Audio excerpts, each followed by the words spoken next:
সামনে যাব না, আমি আমার আলোচনার ধারাবাহিকতা এখন থেকে শুরু করে দিচ্ছি রে বাবাজিরা। আজকের এই আলোচনার মধ্যে আল্লাহ পাক রব্বুল আলামিনের একজন নবী হযরতে ঈসা আলাইহিস সালাতু ওয়াস সালামের মা হযরতে মরিয়ম আলাইহিস সালাতু ওয়াস সালাম, মরিয়ম আলাইহিস সালাতু ওয়াস সালামের মা হযরতে হান্না মানে হযরত ঈসা নবীর নানির ওয়াজ হবে। মারহাবা। বলে হুজুর কেন হযরতে ঈসা পয়গম্বরের নানির ওয়াজ করবেন? ও বন্ধু, ঈসা পয়গম্বরের নানি উনি দুনিয়ার কোনো সাধারণ মুসলমান ছিলেন না। ঈসা পয়গম্বরের নানি হযরতে হান্না রাদিয়াল্লাহু তাআলা আনহা উনি দুনিয়ার জমিনের মধ্যে একজন সাচ্চা পাক্কা বান্দি ছিলেন। জোরে বলেন সুবহানাল্লাহ। শুনেন শুনেন শুনেন, হযরতে ঈসা নবীর নানা মানে হযরতে হান্নার স্বামী উনি ছিলেন বাইতুল মুকাদ্দাস, বর্তমান ফিলিস্তিন, যেই জায়গার মধ্যে ইসরায়েলের জালেম বাহিনীরা মুসলমানদের উপরে আক্রমণ চালাইতেছে। গাজার জমিনের মধ্যে ফিলিস্তিনের মুসলমানদেরকে ইহুদিরা অত্যাচার করতেছে। আপনারা বলেন বাবারা, মুসলমানদেরকে যতই অত্যাচার করা হোক না কেন, মুসলমান কি কোনোদিন আল্লাহর পথ থেকে সরে যাবে? না না, সরে যাবে না। এই জন্য এই বাংলাদেশের জমিনে সিরাজগঞ্জের উল্লাপাড়ার শুকুলহাট থেকে আমরা মহান আল্লাহর কাছে দোয়া করি, আল্লাহ আপনি বাংলাদেশ নয় সারা বিশ্বের মুসলমানকে যেমনভাবে আবাবিল পাখি পাঠিয়ে রক্ষা করেছেন, ঠিক তেমনভাবে আমার ফিলিস্তিনের মুসলমানদেরকে রক্ষা করেন। আপনারা বলেন ইমানদার মুসলমানরা দোয়া করলে আমার আল্লাহ ফিলিস্তিনের মুসলমানদেরকে রক্ষা করতে পারে কি পারে না? মুসলমানদের যুগের ইতিহাস, ওই বাইতুল মুকাদ্দাসের ইমাম ছিলেন হযরতে ঈসা নবীর নানা। হযরতে ঈসা নবীর নানার কোনো সন্তান দুনিয়াতে নাই। ঈসা নবীর নানা হযরতে হান্না নানি হযরতে হান্না আল্লাহর কাছে দোয়া করে, আল্লাহ গো আমার তো দুনিয়ার জমিনে কোনো সন্তান নাই। আমার আল্লাহ পাক রব্বুল আলামিন ঈসা নবীর নানি হযরতে হান্নাকে বলতেছে, ও হান্না, আল্লাহর পক্ষ থেকে আওয়াজ আসতেছে, ও হান্না তুমি আমি আল্লাহর কাছে চাইছ, আমি আল্লাহ তো কাউকে খালি ফিরিয়ে দেই না, কারণ আমি আল্লাহ হইলাম আল্লাহু খায়রুর রাযিকিন। আল্লাহ হলো উত্তম রিজিক দাতা, আল্লাহ হলো উত্তম পরিকল্পনাকারী। ওই আল্লাহ পাকের কাছে কোনো কিছু চাইলে আমার আল্লাহ খালি ফিরে দেয় না। এবার হযরতে হান্না আল্লাহর কাছে বারবার বারবার দোয়া করে। হযরতে হান্না ঈসা নবীর নানি যখন আল্লাহর কাছে বারবার দোয়া করে, ওনার দুনিয়ার জমিনে কোনো সন্তান নাই, আল্লাহ আমার একটা সন্তান দান করেন। একবার কান্না করে, দুইবার কান্না করে, তিনবার কান্না করে। হযরতে ঈসা পয়গম্বরের নানা ঈসা হযরতে হান্নার কাছে ডাক দিয়া বলতেছে, আমার স্ত্রী তুমি কেন বারবার একটা সন্তানের জন্য কান্না করো? ডাক দিয়া বলতেছে, আমি কেন সন্তানের জন্য কান্না করি? যার দুনিয়াতে একটা সন্তান নাই তাকে এতিমের মতো লাগে। মা বাবা মারা গেলে মা বাবার কষ্টটা সন্তান মাইনা নেয়, তবে মা বাবার কবর জিয়ারত করলে সন্তানের মনে শান্তি পায়। কিন্তু যদি কোনো মায়ের গর্ভে একটা সন্তান না হয়, ওই মাটার মনে কোনো শান্তি থাকে না, ওই পরিবারটার মধ্যে কোনো শান্তি থাকে না। এবার ঈসা নবীর নানি হযরতে হান্না আমার আল্লাহর কাছে ডাক দিয়ে বলে, আল্লাহ গো আমার তো একটা সন্তান নাই, আপনি একটা সন্তান দান করেন। আমার তো একটা সন্তান নাই, আপনি একটা সন্তান দান করেন।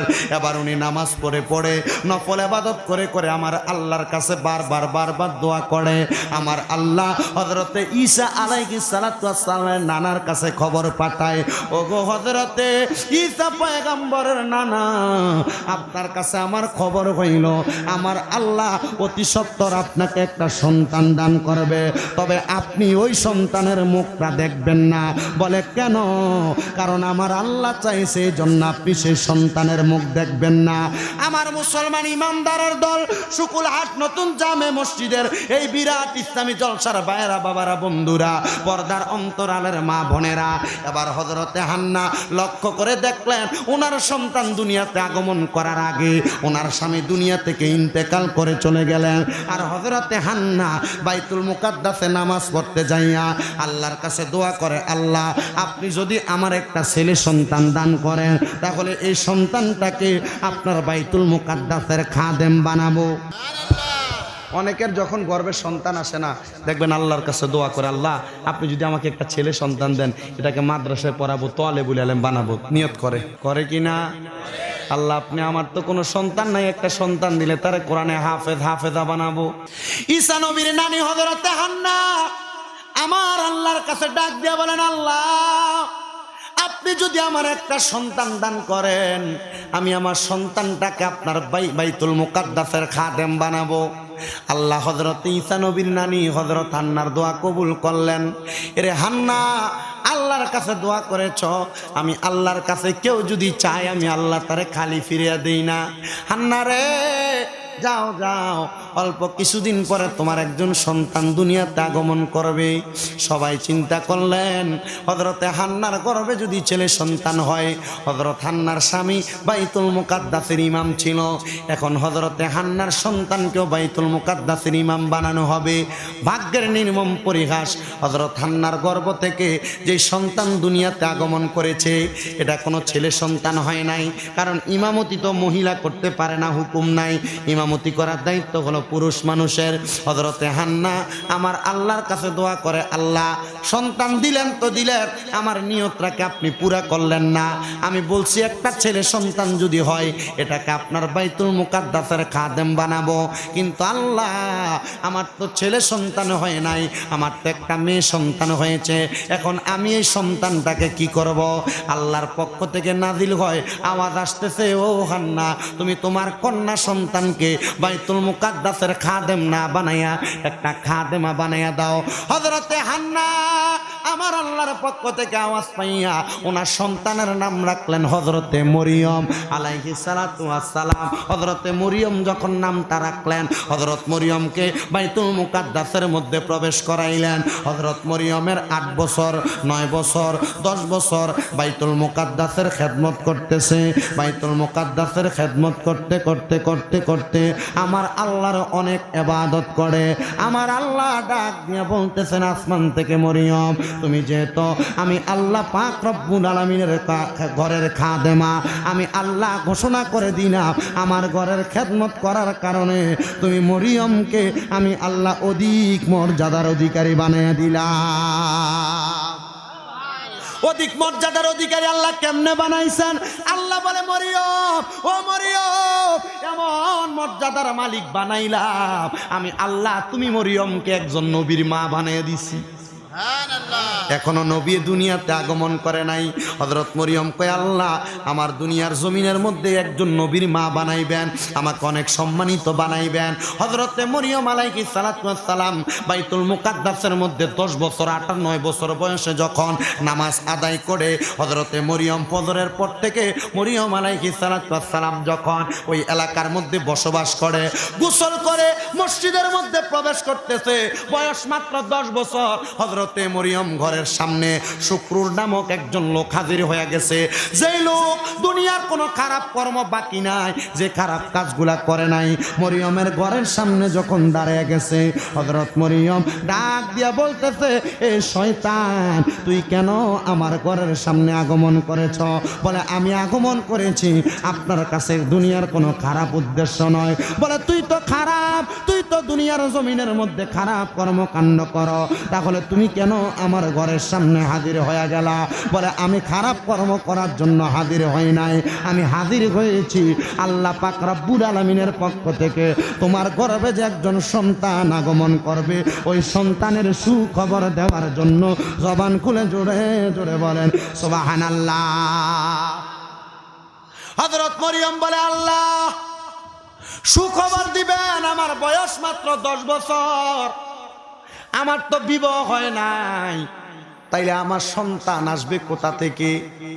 আপনারা বলেন, আল্লাহ চাইলে বাবা ছাড়া সন্তান দুনিয়াতে দিতে পারে কিনা?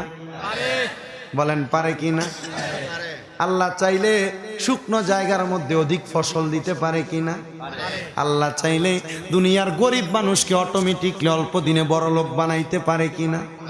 হযরত মরিয়ম বলে, আল্লাহ ও আল্লাহ বিয়ে হয় নাই, আপনি আমার গর্ভে যদি সন্তান দান করেন, আল্লাহ আমি এই সন্তানের বাবার পিতৃ পরিচয় কি দিব? আমার আল্লাহ বলে, মরিয়ম ওই আয়াতের কথা ভুলে গেছো। বলে কোন আয়াত? ইন্নাল্লাহা মা'আস সাবিরিন। নিশ্চয়ই ধৈর্য ধারণকারীর সাথে কে আছে? হযরত মরিয়ম আলাইহিস সালাম ফুক হা করলেন, হা। আল্লাহ রহমতের ফেরেশতা হযরতে মরিয়মের মুখের মধ্যে একটা ফু নিক্ষেপ করলেন। ফু নিক্ষেপ করার পরে অল্প কিছুদিন পরে হযরতে মরিয়ম আলাইহিস সালামের গর্ভটা উঁচা ভাব ধারণ করলো। হযরতে মরিয়ম আলাইহিস সালাম যখন বাইতুল মুকাদ্দাসের বাহিরে বের হয়, মানুষ হযরতে মরিয়ম আলাইহিস সালামকে বাজে মন্তব্য করে, খারাপ মন্তব্য করে। আমার আল্লাহ পাক রব্বুল আলামিন জানে আমি জানি, আমার মন জানে আমি জানি, মাওলায়ে বানাইলো আমায় উদাসী, নবীর প্রেমে করে আমায় উদাসী। কথা কন্যা ঠিক কিনা? হযরত মরিয়ম কয়, আল্লাহ আপনার ইচ্ছায় আমার ইচ্ছা, আপনার আশায় আমার আশা, আপনার খুশি আমার খুশি। মানুষ আমার খারাপ বলতে পারে, আমি মরিয়মের কাছে খারাপ লাগে না। আল্লাহ কয়, মরিয়ম যেহেতু তোমার কাছে খারাপ লাগে না, ধৈর্য ধারণ করো, মানুষ তোমাকে মন্দ বলবে। মরিয়ম যেই রাস্তায় যায়, মানুষ বলে মরিয়ম অপকর্ম করেছে, এজন্য তার গর্ভে সন্তান। কিন্তু হযরতে মরিয়মের গর্ভের সন্তান তো অপকর্মের কারণে না। আমার আল্লাহ কুদরতি ভাবে হযরতে মরিয়মকে সন্তান দান করেছে। জবান খুলে বলেন সুবহানাল্লাহ। ঠিক আসরের নামাজের সময় হযরত মরিয়ম আলাইহিস সালামের সন্তান দুনিয়াতে। সুবহানাল্লাহ বলে। সন্তান হইলে মা বাবা খুশি না বেজার? মরিয়মের সন্তান দুনিয়াতে আসার পরে এলাকার মানুষ একজোট হইয়া মিছিলের মতো বানাইয়া দলবল হইয়া মরিয়মের দরজার সামনে, ও মরিয়ম তোমার সন্তানের বাবার নাম বলো, নচেৎ তোমার সন্তানকে আমরা আমাদের এলাকায় রাখবো না, এটা জারজ সন্তান। মরিয়ম কয় নাউজুবিল্লাহ, কারণ যে আল্লাহ আমারে সন্তান দিয়েছে, এই আল্লাহ পাক রব্বুল আলামিনের পক্ষ থেকে সন্তান জারজ হইতে পারে না। মরিয়ম আল্লাহর কাছে নামাজের মুসল্লাটা বিছাইছেন, বিপদে পড়ে গেছে। আপনারা বলেন মুমিন বান্দা যারা বিপদে পড়লে কি মানুষের সঙ্গে ঝগড়া করে না, ইবাদত করে? কি করে? আপনি যে বিপদে পড়লে সিগারেট ধরাইয়া কথা বলেন না কেন? বিপদে বললে বাড়িতে যে বউকে ফিটা দেয়, যা তোর বাবারে যায় বল আমার 50,000 টাকা দিতে, এরপরে বাড়িতে আইবি, নাহলে বাড়িতে আসা বন্ধ, বলে কি না? আছে আমার মনে আছে, এক লোক বিদেশে মাইর খেয়ে আসছে, যায় 1.5 মাস থাকার পরে এরা ফিরত পাঠাই দিছে। বাড়িতে এসে এর বাবার বাড়ি মানে শ্বশুর বাড়ির যৌতুকের টাকা দিয়ে বিদেশ গেছে, বাড়িতে এসে বউরে ফিডান দিছে, যা তোর বাবারে যায় কবি আমার অটো কিনার টাকা দিতে, এরপরে আইবি বাড়িতে, নাহলে বাড়িতে আসা বন্ধ। তো আপনারা বলেন এ সমস্ত অপকর্ম কি করা যাবে? এ সমস্ত অপকর্ম করা যাবে না। স্ত্রীর 10টা অন্যায় থাকলো সহ্য করে নিতে হবে। তবে হ্যাঁ, স্ত্রী যদি শরীয়তের বাইরে কাজ করে, স্বামীর আদেশ না মাইনা যদি চলে যায় উল্লাপাড়া মোহনপুর বাজারে, তাহলে কি কাম হবে নাকি? এজন্য মা বোন এই কথা শুনে আবার বেশি পাগল হইলে চলবে না। স্বামীর অনুমতি ছাড়া ঘরের দরজার বাহিরে এক কদম দেওয়া নিষেধ। কথা বলেন না কেন? এজন্য মা বোনেরা বেশিরভাগ জাহান্নামে যাবে স্বামীর অবাধ্য হওয়ার কারণে। অনেক মা বোন চিন্তা করে, হুজুর আমি আপনি স্বামীর অবাধ্যর কথা বলেন, আমার স্বামী তো বিদেশ থাকে, প্রবাসে থাকে। হ্যাঁ, প্রবাসীদের বউদেরকে আগে সাবধান করে দিব, কারণ প্রবাসীরা তাদের গায়ের ঘাম জড়াইয়া তোমাদের জন্য কষ্ট করে ইনকাম করে দেশে টাকা পাঠায়, আর তোমরা এই টাকা উড়ানোর জন্য সকাল সন্ধ্যা ঘর থেকে বের হয়ে যাও। তোমার স্বামীর কাছে ভালো লাগে না, ধমক দিয়ে কথা বলো। প্রবাসীরা কষ্ট করে, তুমি আজকে তোমার স্বামীকে আঘাত করে কথা বলো, অথবা ঘর থেকে বের হয়ে যাও। তোমার মতো কুলাঙ্গার স্ত্রী প্রবাসীর দরকার নেই, কারণ প্রবাসীরা কষ্ট করে তোমাদের জন্য, প্রবাসীরা কষ্ট করে সন্তানদের জন্য। আপনারা বলেন ওই প্রবাসীদের কষ্ট লাঘব করার জন্য মা বোনদের তাদের স্বামীর কথা শোনার দরকার আছে না নাই? জোরে বলেন আছে না নাই? হযরতে মরিয়ম আলাইহিস সালাম সন্তান হওয়ার পর মানুষ যখন এটার মারতে গেছে, মরিয়ম আলাইহিস সালাম নামাজের মুসল্লা বিছিয়ে ফেলছেন। মারহাবা। হযরত মরিয়ম আলাইহিস সালাম যখন নামাজের মুসল্লা বিছাইতে আল্লাহর কাছে ডাক দিয়ে বলে, আল্লাহ আমার সন্তানকে তারা নাকি মাটির নিচে গর্ত করে ফেলবে, আল্লাহ আমার কাছে ভালো লাগতেছে না, আপনি বলেন না এই সন্তানটার আমি কি করব? আল্লাহ কই, মরিয়ম নামাজে হাত বাড়ায় দোয়া করছো, নামাজে হাত বাড়ায় দোয়া করলে আমি আল্লাহ কারোর হাত ফিরাইয়া দেই। সুবহানাল্লাহ বলেন। তাহলে বিপদে পড়লে কোনো কিছু দরকার হইলে চাইবেন কার কাছে? আল্লাহর বলে কার কাছে? বলে হুজুর হ্যাঁ আল্লাহর কাছে চাইবেন, তবে হ্যাঁ অবতাগু ইলাইহিল ওসিলার খাতিরে কোনো নবীর উসিলা দিয়া দোয়া করবেন। আল্লাহ ওই নবীর উসিলা আপনি দোয়া কবুল করেন, আল্লাহ ওই আল্লাহর হক বান্দার উসিলা আপনি দোয়া কবুল করেন। আপনারা বলেন আল্লাহ এবং আল্লাহ রসুলের প্রিয় বান্দা উম্মত যারা, এদের উসিলা দিয়ে দোয়া করলে আল্লাহ দোয়া কবুল করতে পারে কি পারে না? এই জোরে বলেন পারে কি পারে না? মরিয়ম দোয়া করেছেন, আল্লাহ আপনি আমার দোয়াটা কবুল করেন। আল্লাহ বলে মরিয়ম ধৈর্য ধারণ করো। সবাই আসছে মরিয়ম আলাইহিস সালাতু ওয়াস সালামের সন্তান হযরত ঈসা পয়গম্বরকে নিয়ে মাটির নিচে গর্ত করে ফেলবে, গর্তের মধ্যে খুঁড়ে ফেলবে। আর এমন টাইমে ছোট বাচ্চা জন্মগ্রহণ করেছে, এখনো 10 ঘন্টা হয় নাই। ওই বাচ্চাকে যখন হাত দিয়ে ধরবে, ওই ছোট্ট বাচ্চা বলতেছে আমি দুনিয়ার কোনো যারও সন্তান নই, আমি আমার আল্লাহর পক্ষ থেকে রহমতের ফেরেশতার ফুয়ের মাধ্যমে আমার মায়ের গর্ভের মধ্যে আসছি। বলেন সুবহানাল্লাহ। আমার নাম ঈসা রুহুল্লাহ। কি রুহুল্লাহ? মানে ফু দিয়ে আমারে বানাইছে। ঈসা রুহুল্লাহ কথা বলার সাথে সাথে ইহুদিরা অবাক হয়ে বলতেছে ও বুঝছি তুমি আল্লাহর ফুত। কার ফুত? তুমি মনে হয় আল্লাহর ছেলে।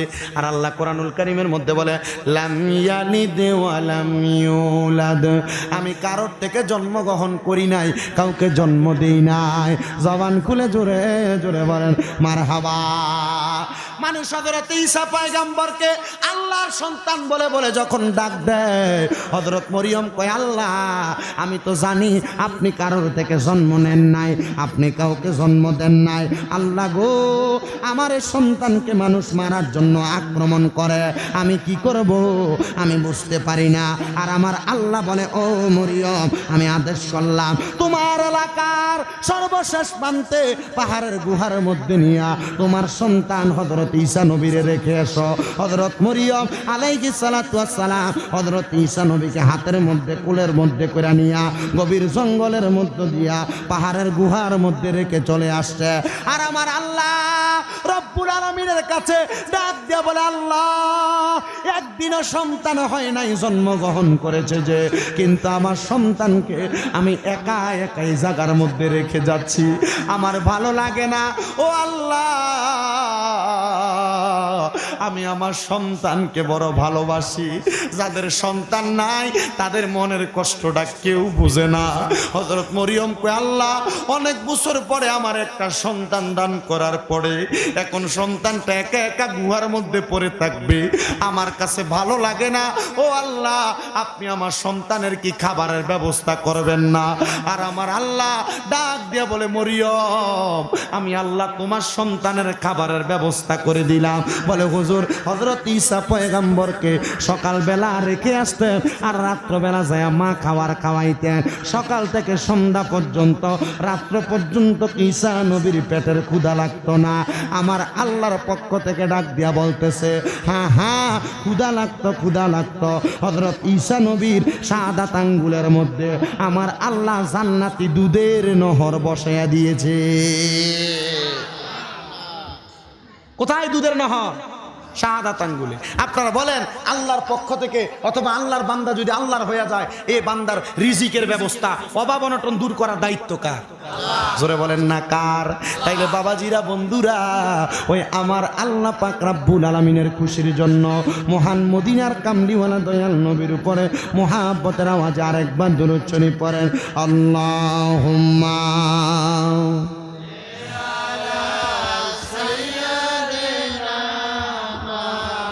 না আমি বলেছিলাম ও আলা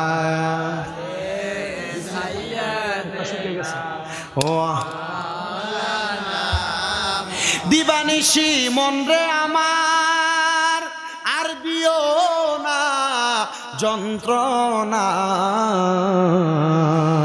ধনে যদি হইতাম ধনী যাইতাম সোনার মাদিনা।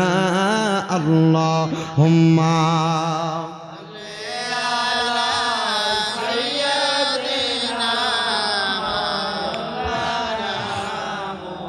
ও আলা আলি সাইয়্যিদিনা বাবাজিরা বন্ধুরা আপনারা বলেন নবীজির উপরে দুরূদ শরীফ আদায় করলে লাভ আছে না? হ্যাঁ বলেন না, লাভ আছে না? মা বোন যারা আপনারা বেশি বেশি দুরূদ শরীফ পড়বেন। অনেকের সংসারের অভাব যায় না, অনটন যায় না, রোগবালা মুসিবত ছাড়ে না, দুরূদ শরীফ পড়লে অভাব দূর হয়ে যায়। করেন না সুবহানাল্লাহ? নবীজি বলছে আমি নবীর কোন উম্মত দুনিয়াতে আমি নবীর প্রতি যত বেশি দুরূদ শরীফ পড়বে জান্নাতের মধ্যে সে আমার তত কাছাকাছি থাকবে। জান্নাতে কোথায় থাকবে? কাছে থাকবে। একটা হাদিসে কুদসি শোনায় দেয় দুরূদ শরীফের ব্যাপারে। নবী রাহমাতুল লিল আলামিন নবী বলেন কাল হাসরের ময়দানে আমার উম্মতেরা অনেক উম্মত জান্নাতে যাবে, অনেক উম্মত জাহান্নামে যাবে, কিন্তু আমি নবীজি আমার একটা উম্মত যদি জাহান্নামে থাকে আমি নবী তাকে জাহান্নাম থেকে উদ্ধার করে আমি নবী জান্নাতে যাওয়ার আগ পর্যন্ত আমি তারে ছাড়া জান্নাতে যাব না। মানে নবীজি বলেছেন আমার সব উম্মত জান্নাতে যাবে, নবীর একটা উম্মত যদি জাহান্নামে থাকে নবীজি বলেছেন ওই উম্মতকে জাহান্নাম থেকে রক্ষা করা ব্যতীত আমি নবী জান্নাতের মধ্যে প্রবেশ করব না। জোরে সোরে বলেন সুবহানাল্লাহ। হাদিস শরীফে এভাবে উল্লেখ আছে নবী আমার বলে আমার উম্মতের সবার নেক আমল ওজন করা হবে, অর্ধেক উম্মত জান্নাতে চলে যাবে আর অর্ধেক উম্মত জাহান্নামে চলে যাবে। আর হাসরের ময়দানে আমি নবীজি পশ্চিম দিক থেকে দৌড়ে হাসরের ময়দানে হাজির হয়ে যাব। আমি আমার আল্লাহর কাছে বলবো আল্লাহ আল্লাহ আমার উম্মত কোথায়, আমার উম্মত কোথায়? ওই সময় বলা হবে নবীর অর্ধেক উম্মত জান্নাতে চলে গেছে, নবী আপনার আরো অর্ধেক উম্মত হাসরের ময়দানের জাহান্নামের দরজার মধ্যে দাঁড়িয়ে আছে। নবী আমার বলবে জান্নাতীরা জান্নাতে চলে যাক, কিন্তু যারা জাহান্নামে যাবে আমি নবী একবার তাদেরকে দেখতে চাই। নবীজি বলেন হাসরের ময়দানের সামনে আমি নবী যখন ওই উম্মত যারা জাহান্নামে চলে যাবে এদের সামনে যখন যায় দাঁড়াবো, মা মরে গেলে বাবা মরে গেলে একটা এতিম ছেলের মুখটা যেমন ভাবে শুকনা শুকনা থাকে আমি তাকে আর দেখবো ওই জাহান্নামে জানেওয়ালা উম্মতের অবস্থা ঠিক এমন হবে, এরা এমন কষ্ট করে করে দাঁড়ায়া থাকবে।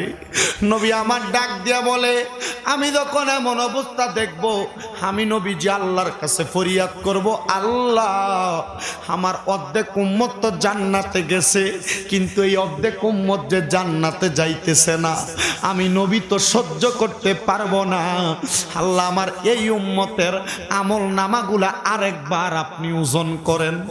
আপনার আমার নেক আমল আপনার আমার বদ আমল মিজানের পাল্লার মধ্যে ওজন করা হবে। যদি আপনি আমি গুনাহগার হই আমরা জাহান্নামে চলে যাব, নবীজি ওই সময় আল্লাহর কাছে বলবে আল্লাহ ওই উম্মতের আমলগুলা আরেকবার ওজন করেন।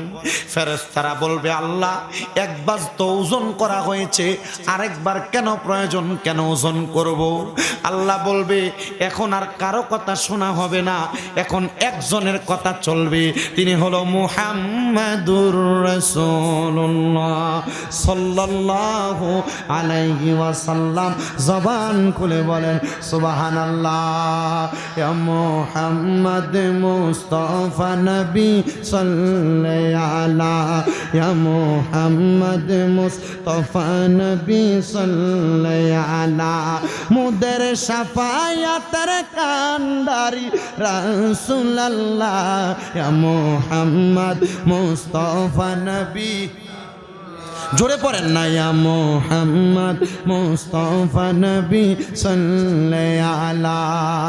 নবীজি আমার কাবার ও কাবা, নবীজি আমার গলার মালা, নবীজি আমার কাবার ও কাবা, নবীজি আমার বাবার বাবা, নূরে নবীর প্রেমেতে কাবা হইয়াছে কালা, বলেন নূরে নবীর প্রেমেতে কাবা হইয়াছে কালা।